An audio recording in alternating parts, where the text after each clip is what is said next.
दोस्तों, माल्यवान कौन था जानिए। माल्यवान की रावण के बराबर में महत्वपूर्ण भूमिका थी कि वह रावण के नाना तथा उसके प्रमुख सलाहकार थे। उन्होंने रावण को हमेशा माता सीता को लौटा देने व श्री राम की शरण में चले जाने का परामर्श दिया था, लेकिन उनकी एक नहीं सुनी गई। हालांकि रावण उनकी बुद्धिमत्ता का बहुत सम्मान करता था, लेकिन अपने अहंकार में उसने एक समय के बाद उनकी बिल्कुल ही नहीं सुनी। माल्यवान का परिवार। माल्यवान के पिता का नाम सुकेश था, जो राक्षस जाति से थे। उनके भाई का नाम सुमाली था, जिसकी पुत्री केकसी थी। केकसी का पुत्र ही रावण था। इस प्रकार माल्यवान रावण के नाना का बड़ा भाई था, लेकिन अपनी बुद्धिमत्ता के कारण वह रावण का प्रमुख मंत्री था। माल्यवान की पत्नी का नाम सुंदरी था, जिससे उसके 8 पुत्र और 1 पुत्री हुई थी। मान्यता है कि इस समय में वह लंका का राजा भी था। माल्यवान का रावण को समझाना। जब रावण माता सीता का हरण करके आया था, तब माल्यवान ने उसे बुद्ध समझाने का प्रयास किया था कि वह सीता को लौटा दे, लेकिन रावण इस बात को अनदेखा कर देता था। जब श्री राम की सेना लंका पहुंच गई तथा अंगद के द्वारा रावण को शांति संदेश पहुंचाया गया, तब भी माल्यवान ने पुनः यही बात दोहराई थी।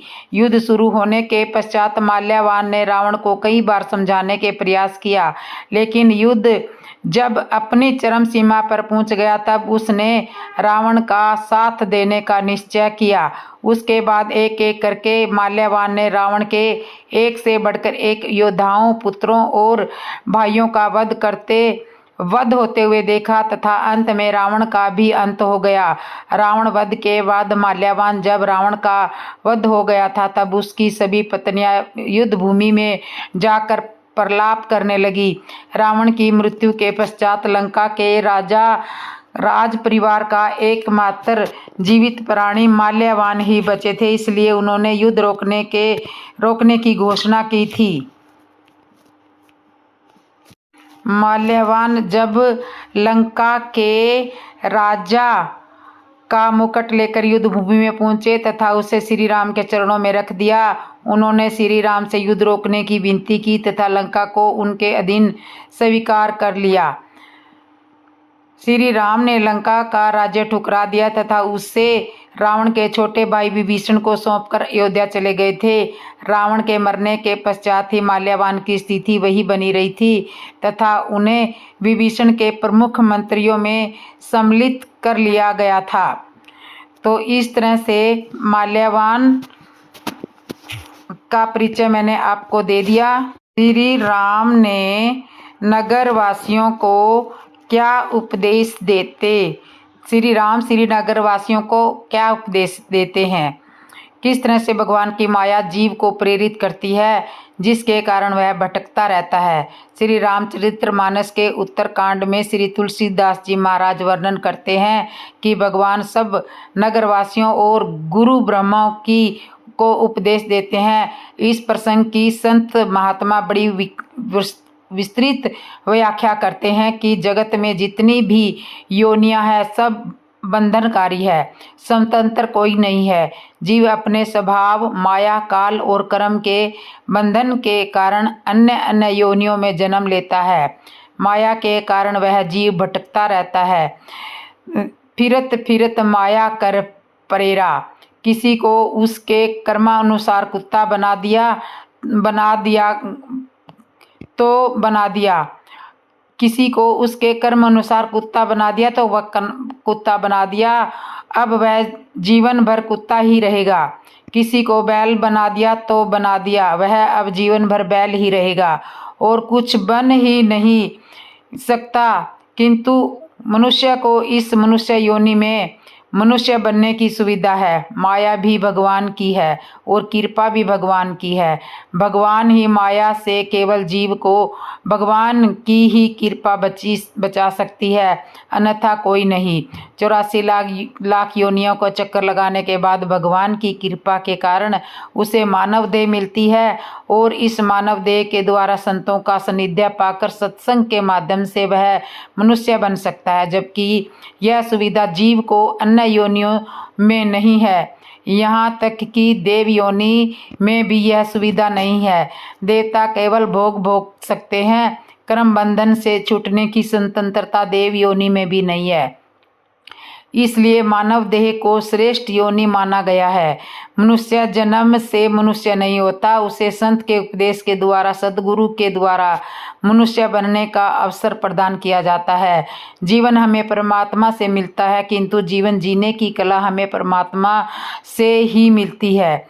देवता मनुष्य से भी अधिक सुखी है, श्रेष्ठ है, क्योंकि स्वर्ग में है और स्वर्ग का सुख वैसा ही है जैसे ही बड़े बड़े होटलों की सारी सुख सुविधा रहती है। इतनी सुविधा एक साधारण मनुष्य को अपने घर में नहीं मिलती, किंतु घर के सुख और होटलों के सुख में अंतर है। होटलों में मनुष्य रहता तो है और बड़े मौज से रहता है, किंतु अपनी इच्छा से वह कुछ नहीं कर सकता। कर्म करने की स्वतंत्रता स्वर्ग में भी नहीं है और न ही कोई सत्संग प्रवचन होता है, केवल वहाँ सुखों का भोग है। और एक खास बात है, होटल का सुख तब तक है जब तक कि उसकी जेब में पैसा है। जब पैसा खत्म तो होटल की सुख सुविधा भी खत्म हो जाती है। होटल वाले उसे एक पल भी वहाँ नहीं ठहरने देते हैं। मृत्यु लोक में पैसे के बल पर होटल में ठहरा जाता है और स्वर्ग लोक में पुण्य के बल पर होटल में रहा जाता है। इसी तरह स्वर्ग का सुख है। जब तक हमारे पुण्य रहते हैं तब तक हम स्वर्ग में ठहर सकते हैं। पुण्य समाप्त होते ही जीव को स्वर्ग से निष्कासित कर दिया जाता है। फिर जीव मृत्यु लोक के चक्कर लगाता है। इस मनुष्य योनि को दुर्लभ योनि इसलिए माना गया है कि यह मोक्ष का दरवाजा है। बाकी सब जंतुओं की योनि एक दीवार की तरह है। जिस तरह दीवार को पकड़कर दीवार के सहारे जीव चक्कर तो लगाते रहते हैं, किंतु बिना दरवाजे के वह उस दीवार से बने हुए कमरे के बाहर तो नहीं निकल पाता। यह मनुष्य देही एक तरह का दरवाजा है। इस दरवाजे से मनुष्य अपने सत्कर्मों से बंधन से मुक्त हो जाता है। इसी तरह मनुष्य योनि में रहकर जीव अपना भक्ति के माध्यम से मोक्ष को प्राप्त कर सकता है। इस मानव देह में कर्म करने की स्वतंत्रता है। मनुष्य का शरीर एक तरह से संगीत के साज की तरह है। साज तो हमें मिल जाता है, किंतु इस साज को सजाने की कला विद्या गुरु से ही सीखनी पड़ती है। तब तक यह साज सुर में नहीं बजेगा, तब तक इसकी कोई वैल्यू नहीं है। यदि हमारा यह साज बेसुरा बजने लगे तो लोग यही प्रार्थना करते हैं कि यह न बजे तो ही ठीक है। हमारा मनुष्य रूपी यह साज सुर में तभी बज सकता है जब कोई इसे बजाने की कला सीख ले, अन्यथा सब बेकार है, कोई मूल्य नहीं। हमारे इस तन की उपलब्धि का जैसे आए वैसे ही चले जाना है। इसलिए तो संत कहते हैं, भजन बिना बावरे तूने बिरथा जन्म गवाया। जीवन तो हमें परमात्मा से मिल जाता है, किंतु जीवन जीने की कला हमें परमात्मा से मिलती है, सतगुरु से मिलती है। इस मनुष्य देही में हमें मनुष्य बनना होता है, इसलिए हमारे जीवन में सत्संग आवश्यक है। सत्संग पाकर मानवता के गुण आने पर वह मनुष्य कहलाने योग्य होता है। भगवान कहते हैं, इस शरीर को प्राप्त करने का उद्देश्य भगवान का भोगने का नहीं होना चाहिए। यह शरीर हमें विषय भोग के लिए नहीं मिला है। यही तन कर फल विषय न भाई।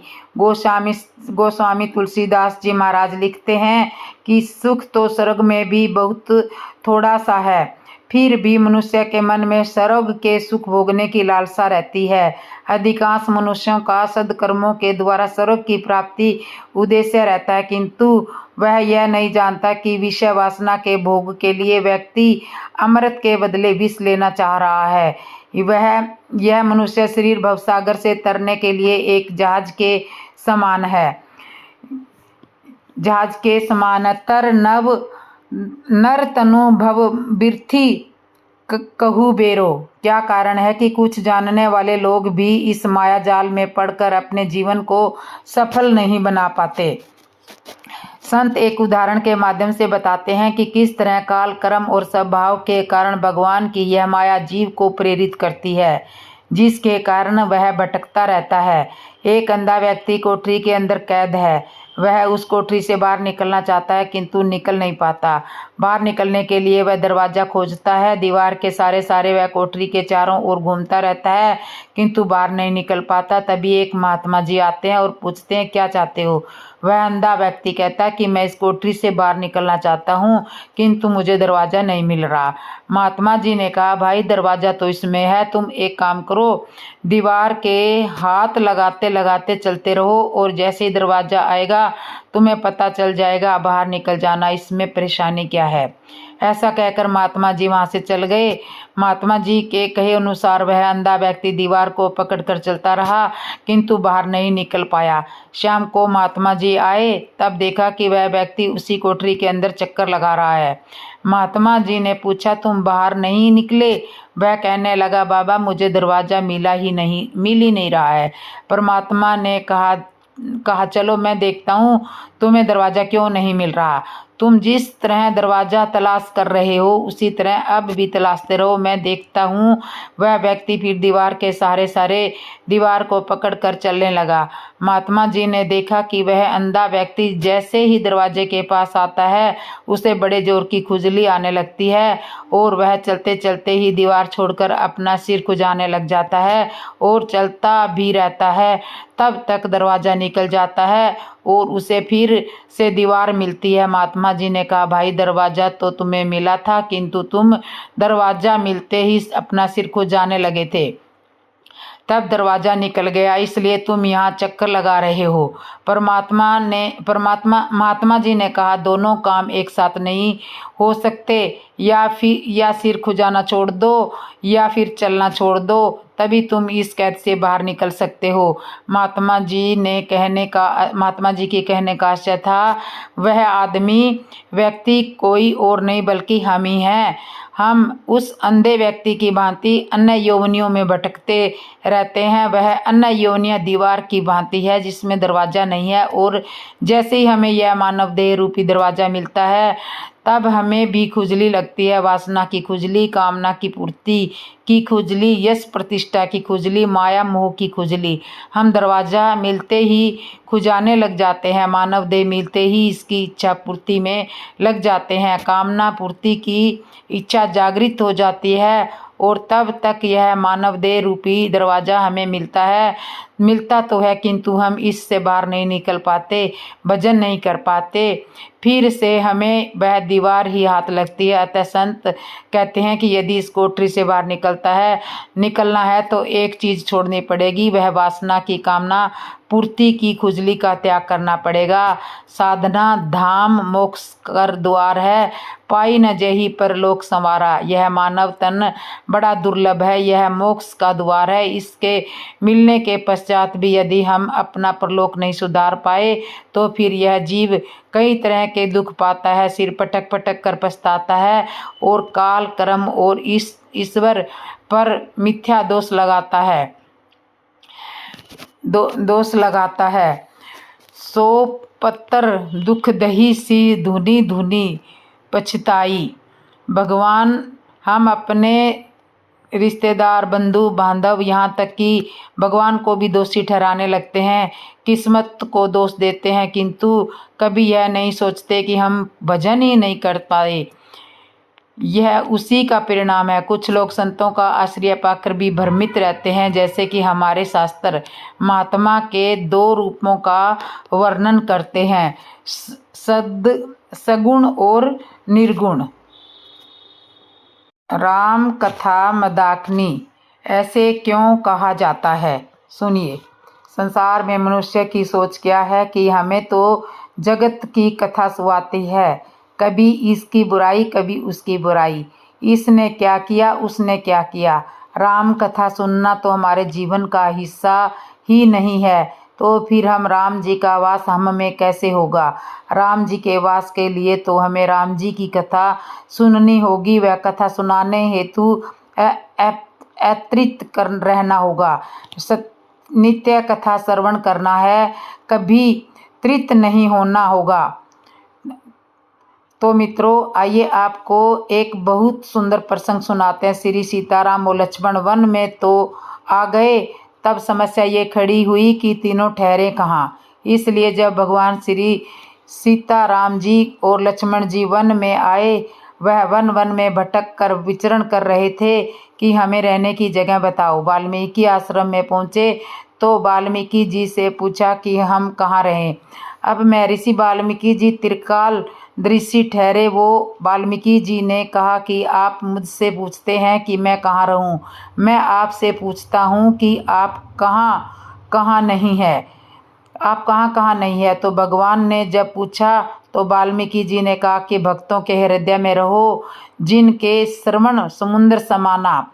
तुम भक्तों के हृदय में रहो। वाल्मीकि जी कहते हैं कि जिनके कान समुद्र के समान हो और जो आपकी सुंदर कथा रूपी अनेकों नदियों में निरंतर बहते रहते हों, पर कभी बस न करते हों, उनके हृदय में आप वास करो। भगवान ने कहा कि आध्यात्मिक दृष्टि से तो आपने कह दिया कि मैं स्वतंत्र हूँ, भावनात्मक दृष्टि से यह कहा कि भक्तों के हृदय में रहो, पर व्यवहारिक दृष्टि से मैं कहाँ रहूं। तो वाल्मीकि जी ने कहा कि आप एक ही जगह ठहर सकते हो, आपके ठहरने के लायक एक ही जगह है।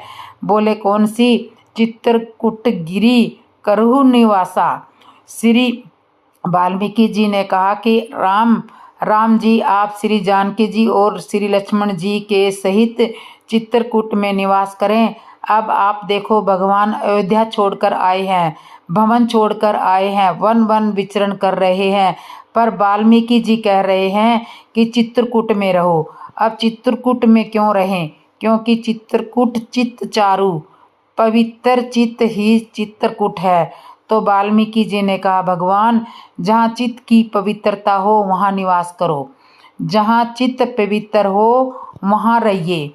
इसका अर्थ यह है कि शांति रूपी सीता जी और त्याग के रूप लक्ष्मण जी और भगवान भाव स्वरूप श्री राम जी, तो भगवान का निवास शांति और विराग के साथ वहाँ होता है जहाँ चित्त पवित्र होता है। और चित्त पवित्र होता है किससे?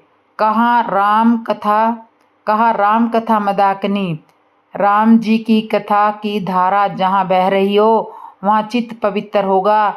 तो देखो, 3 आ गए चित्रकूट में, और इसका अर्थ यह हुआ कि जहाँ भगवान की कथा होती है वहाँ भगवान अपने आप ही आ जाते हैं। श्री हनुमान जी श्री राम जी ने कहा, लीला संवरण के बाद की मैं अपने धाम को जा रहा हूँ। श्री हनुमान जी ने कहा कि प्रभु आपकी कथा वहाँ कब होती है? राम जी ने कहा कि वहाँ तो हम ही होते हैं, कथा तो यहाँ होती है, वहाँ नहीं। हनुमान जी ने कहा कि प्रभु, जब तक आपकी कथा इस धरती पर रहेगी तब तक यह धरती छोड़कर मैं कहीं नहीं जाऊँगा। तो भगवान मुस्कुराए। उन्होंने कहा कि हनुमान जी, तुम्हें लोग राम भक्त के नाम से जानते हैं। हनुमान जी ने कहा कि प्रभु, एक व्यक्तिगत बात बताऊं? बोले क्या? बोले हाँ। हनुमान जी ने कहा कि प्रभु, आप जहाँ हो वहाँ कथा हो, यह जरूरी नहीं, क्योंकि देखो भगवान सब जगह है, लेकिन क्या कथा सब जगह हो रही है? भगवान तो सब जगह है, पर कथा सब जगह नहीं हो रही। अब इसमें लोग तर्क देते हैं कि जब भगवान सब जगह है तो कथा की क्या ज़रूरत है। एक आदमी ने विचित्र तर्क दिया है कि भगवान सब जगह है तो मंदिर की क्या ज़रूरत है। ऐसा तर्क देते हैं लोग, जब भगवान सब जगह है तो मंदिर की क्या ज़रूरत है। तो एक उत्तर देने वाले व्यक्ति को भी भगवान ने ऐसी ही प्रतिभा दी। उन्होंने भी बड़ा सुंदर उत्तर दिया। प्रश्न किया गया कि भगवान सब जगह तो है, मंदिर बनाने की क्या जरूरत है।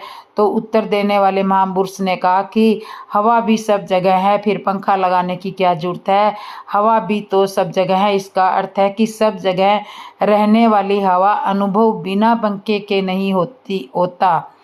सब जगह रहने वाली हवा सुख तब देती है जब पंखा माध्यम बने। इसी तरह सब जगह रहने वाले भगवान की कृपा का अनुभव तब होता है जब भगवान की कथा हो, भगवान का मंदिर हो, भगवान की पूजा हो, भगवान के नाम का कीर्तन हो। इसलिए यहाँ बड़ी सार्थक बात कही गई है। हनुमान जी ने कहा कि आप सब जगह है, पर सब जगह आपकी कथा तो नहीं होती। तो प्रभु, आप जहाँ हो वहाँ आपकी कथा हो, यह जरूरी नहीं है, लेकिन एक बात पक्की है। बोले क्या? जहाँ कथा होगी वहाँ आप जरूर होंगे, यह मेरा विश्वास है। जहाँ कथा होगी वहाँ आप आवश्यक होंगे। भगवान बोले क्यों होंगे? हनुमान जी ने कहा इसलिए होंगे क्योंकि आपने ही कहा है। भगवान बोले मैंने क्या कहा है? कहा है आपने परम भक्त नारद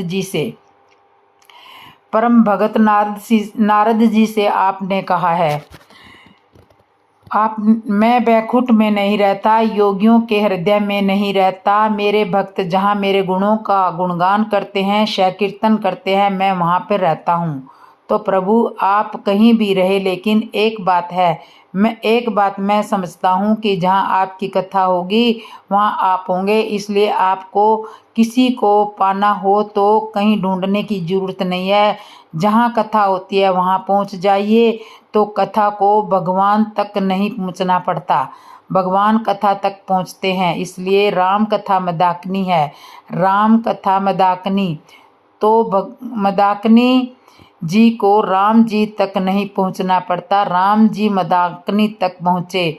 तो हम लोग भगवान की कथा से जुड़े। आपने देखा होगा श्री हनुमान जी महाराज जहाँ भी श्री राम कथा होती है वहाँ आवश्यक होते हैं, क्योंकि श्री हनुमान जी को श्री राम कथा से अत्यधिक प्रेम है। इसलिए हम सब भी भगवान की कथा का श्रवण आवश्यक करें और फिर स्मरण करें। फिर समय बस ये दो काम ही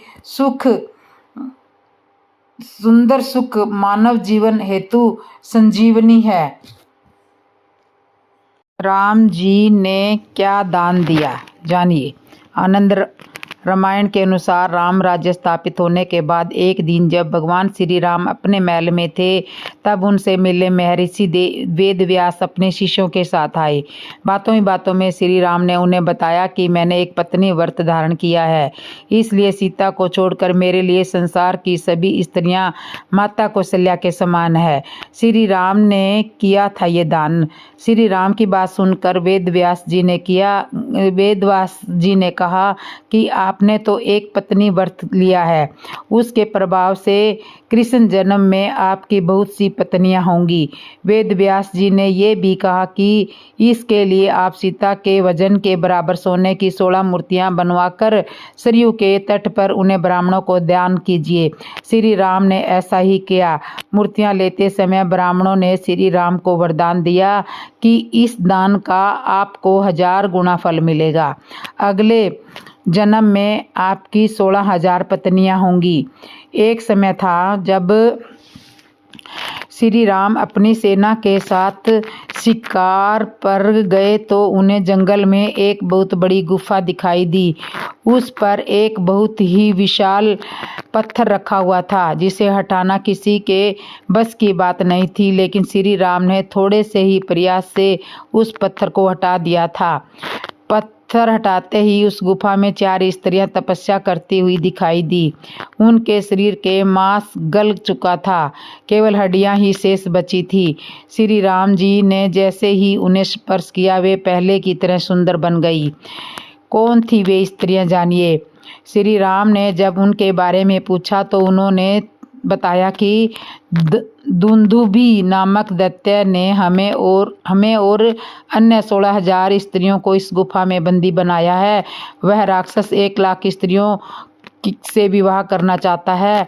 तब श्री राम ने उन्हें बताया कि दुंदुभी को बाली ने मार दिया है। यह सुनकर वे स्त्रियां बहुत प्रसन्न हुई। तब श्री राम ने उन्हें वरदान मांगने के लिए कहा। उन चारों ने श्री राम से कहा कि आप हमारे साथ गंधर्व विवाह कर लीजिए। श्री राम ने कहा वरदान। श्री राम ने क्या वरदान दिया था उन स्त्रियों को। श्री राम ने कहा कि इस जन्म में तो मैंने एक पत्नी का व्रत लिया हुआ है। मेरे कृष्ण जन्म में तुम चारों मित्र विद्या, नगनजीती, मुद्रा व लक्षणा के नाम से मेरी पत्नी बनोगी। अन्य 1000 स्त्रियों ने भी श्री राम से विवाह करने की इच्छा प्रकट की। तब श्री राम ने उनसे कहा कि द्वापर युग में दुंदुभि दैत्य नरकासुर के नाम से जन्म लेगा। उस जन्म में भी वह तुम सभी को कैद कर लेगा। तब श्री कृष्ण अवतार में मैं उसका वध करूंगा और तुम सभी से मैं विवाह भी करूंगा। यही कारण था कि श्री कृष्ण की 16,000 पत्नियां थी। मन में रख श्री राम को, हृदय रखो तुम धीर। कृपा सिंधु रघुनाथ जी, हरते हैं सबकी पीर, सबकी पीड़ा को हरते हैं। रावण ने सीता को कौन कौन से प्रलोभन दिए थे, जानिए। जब हनुमान जी को पूर्ण रूप से यह विश्वास हो गया कि जो सामने चत्या प्रसाद में बैठी हुई स्त्री कोई और नहीं बल्कि सीता जी है, तो उन्हें बहुत प्रसन्नता हुई। 100 योजन की दूरी तय करके सीता जी की खोज के लिए निकले। आने का उद्देश्य पूरा हो गया। वह सुबह हो चुकी थी, लेकिन हनुमान जी अभी भी सूक्ष्म रूप में ही थी। अशोक वाटिका पर बैठे हुए थे। तभी उनके आसपास राक्षसों की हलचल तेज होती है। थोड़ी ही देर में राक्षस राज रावण अशोक वाटिका में प्रवेश करता है। रावण अपने पराक्रम और बल के घमंड में सीता जी की तरफ बढ़ता जा रहा है और उसके साथ उसकी लगभग 100 अत्यंत ही सुंदर पत्नियां भी उसके साथ उसके पीछे पीछे चल रही थी। वे सब स्त्रियां उत्तम कुल से उत्पन्न हुई थी। वे सभी रावण के पराक्रम और बल की मोहित थी, इसलिए रावण को भी बहुत प्रेम करती थी। हनुमान जी को समझ में आ गया कि यह वीर योद्धा कोई और नहीं बल्कि रावण ही है। और रात में जो अतःपुर में सुंदर सुंदर स्त्रियां सोई हुई थी, वे स्त्रियां वे ही रावण के साथ थी, क्योंकि वे सभी रावण की पत्नियां थी। अशोक के पत्तों में छिपे हुए हनुमान जी चुपचाप सब कुछ देख रहे थे। इधर सीता जी श्री राम को याद करते हुए बड़े दुख से आंसू बहाती हुई सभी राक्षसियों से घिरी हुई थी। उस गोलाकार 1000 खंभों पर रखी हुई उस छत के नीचे बैठी हुई थी, अर्थात चत्या प्रसाद में बैठी हुई थी। अपनी लगभग 100 अत्यंत ही सुंदर पत्नियों के साथ रावण सीता जी के पास पहुंचा और सीता जी को संशोभित करने लगा। उन्हें संबोधित करते हुए रावण बड़े मीठे मीठे शब्दों का प्रयोग कर रहा था। रावण कहने लगा कि हे सीते, तुम मुझे देखकर डर क्यों जाती हो? तुम्हें डरने की कोई आवश्यकता नहीं है, क्योंकि मैं तुम्हें प्रेम करता हूँ। इसलिए तुम मेरी प्रार्थना को स्वीकार करो और मेरी पत्नी बन जाओ। इस लंका में तुम्हारे लिए फिर कोई भी भय नहीं रहेगा। हे जनक नंदिनी सीता, तुम यह ना समझो कि मैंने कोई अधर्म किया है। यह तो राक्षसों का कार्य है। राक्षसों का यही तो धर्म है कि पराई स्त्रियों के पास जाना, उन्हें बलपूर्वक हर कर ले आना। इस धर्म का मैंने भी पालन किया, लेकिन फिर भी जब तक तुम्हारे हृदय में मेरे प्रति प्रेम उत्पन्न नहीं होगा, तब तक तुम निश्चित रहो, मैं तुम्हें स्पर्श नहीं करूँगा, चाहे मेरे ऊपर कामदेव कितना भी हावी हो जाए। लेकिन काम बस में मैं तुम्हारी इच्छा के विरुद्ध तुम्हें स्पर्श नहीं करूँगा।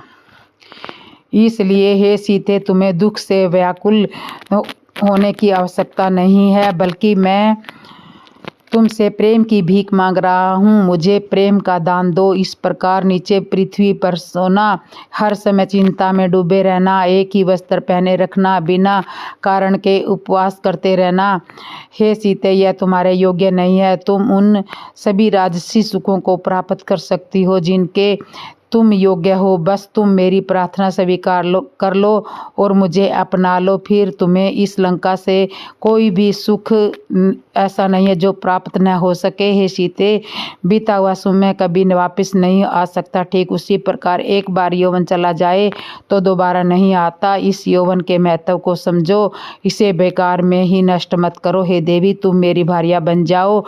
मेरी जितनी भी रानियाँ और दासियाँ और पटरानियाँ हैं, उनमें सबसे प्रमुख स्थान मैं तुम्हें प्राप्त करूँगा।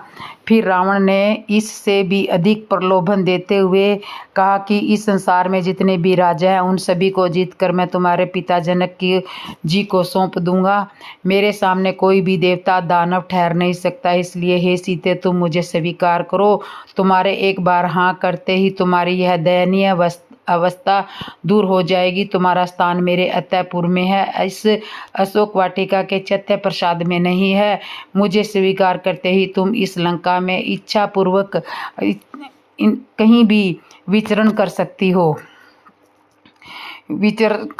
रावण ने सीता जी को इससे भी ज़्यादा प्रलोभन देते हुए कहा कि हे सीते, अब तक जितना भी जो कुछ भी मैंने इकट्ठा किया यह सब कुछ तुम्हारा ही होगा। उसके बाद सीता जी को डराते हुए रावण कहने लगा कि तुम राम की चिंता क्यों करती हो? राम ने तो विजय की आशा को ही त्याग दिया है। वे दोनों भाई वन वन घूम रहे होंगे, इस वन में उनके पास है भी क्या?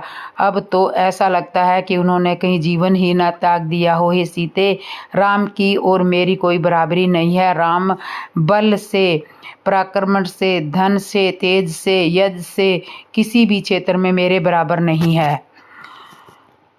इसलिए तुम अपनी जिद को त्यागो और मुझे अपनाओ। रावण यह भी कहने लगा कि जब तुम मेरी पटरानी बनोगी तब तुम्हारे जितने भी भाई बंधु हैं उन्हें भी वही सुख मिलेगा जो तुम चाहोगी। फिर जब रावण अपनी सुना के चुप हो गया तब सीता ने रोते हुए रावण को सुनाना आरंभ किया। सीता जी रावण को देखना भी नहीं चाहती थी, इसलिए वहाँ पर एक घास का तिनका उठाकर उसकी ओट कर लेती है। उसी की ओट में रावण को सुनाने लगी कि हे राक्षस राज रावण, तुम अपने मन और हृदय से मुझे निकाल दो। पापी पुरुष कभी सिद्धि को प्राप्त नहीं कर सकता। किसी प्रकार भी तुम मेरे योग्य नहीं हो।